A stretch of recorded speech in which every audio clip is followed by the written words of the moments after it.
అడిగాడు ఇంద్రుడు, అమ్మా నాకొక కోరిక ఉంది, కోరమంటావా అన్నాడు. లక్ష్మీదేవి ప్రత్యక్షమైతే, ఏమిటి కోరుకోవయ్యా అన్నది ఇంద్రుని. కోరుకోమంటే ఏం కోరాడు ఆయన? దేవేంద్రుడు కదా, ఆయనకు సింహాసనం ఇచ్చేసింది, ఆయనకేం కావాలి? అయినా నా కోరికలు ఉన్నాయి అన్నాడు. చూడండి ఎంత గొప్ప విషయం. ఏం కావాలి నీకు? ఎవరైతే ఈ స్తోత్రమును చదువుతారో వాళ్ళందరి ఇంట నువ్వు నిశ్చలంగా కదలకుండా ఉండు తల్లి, ఇది నా ఏషమేస్తు వరహ అన్నాడు. ఇది నేను కోరేటువంటి ఒక వరం కోరుతున్నాను, ఇది ప్రసాదించు తల్లి అన్నాడు. ఎవరైతే ఈ స్తోత్రము నిశ్చల బుద్ధితో శ్రద్ధాభక్తులతో చదువుతారో అటువంటి వారి ఇంట్లో నీవు నిశ్చయంగా ఉండు అని అడిగాడు. తథాస్తు, ఇచ్చాను పో అన్నది అమ్మవారు. అలా మహాత్ములు లోకార్థము వరాలు కోరుతారు, మన కోసమే వరాలు.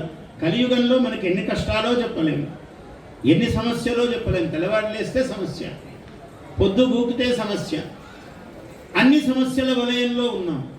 ఉన్నప్పుడు నీకు దారి ఎలా ఏర్పడాలి? మంత్రం, శబ్దమే ద్వారం, మంత్రము ద్వారము.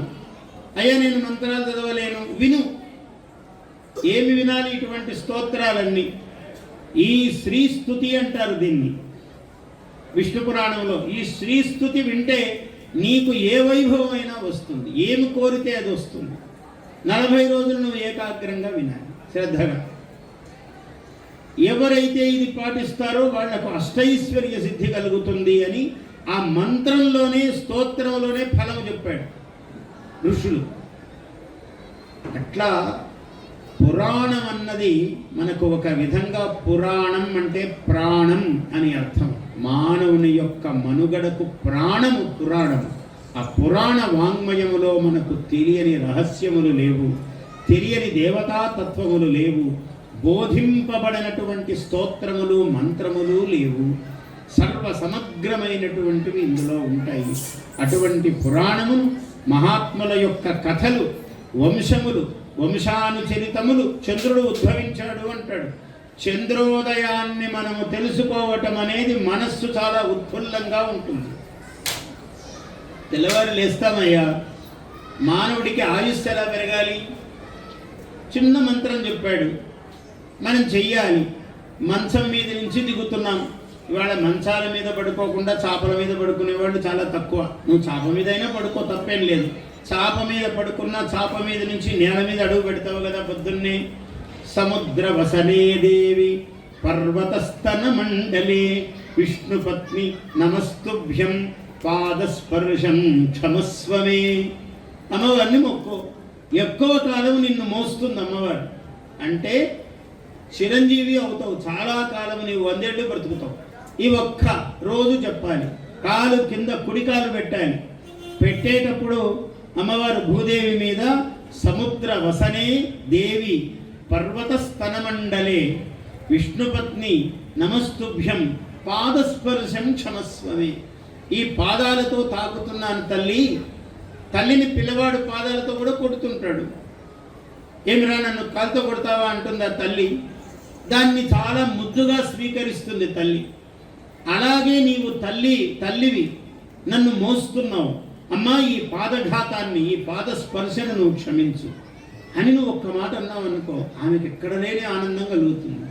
ఈ భూమి మీద నిన్ను చిరకాలం వస్తుంది ఆమె. ఇది రహస్యం. ఆయుర్వర్ధనం.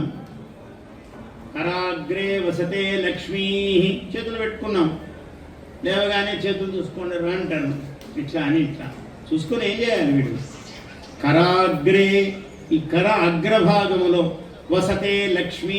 లక్ష్మి ఇక్కడ ఉంటుందట ఈ కొసల్లో. ఇట్లా కదా ఇస్తావు నువ్వు ఒకరికి, తీసుకునేటప్పుడు ఇట్లా తీసుకుంటావు. అందుకని కరాగ్రే వసతే లక్ష్మీ కర మధ్యే సరస్వతి కరమూలే తథా గౌరీ. ఇక్కడ ప్రభాతే కర దర్శనం అన్నట్టు.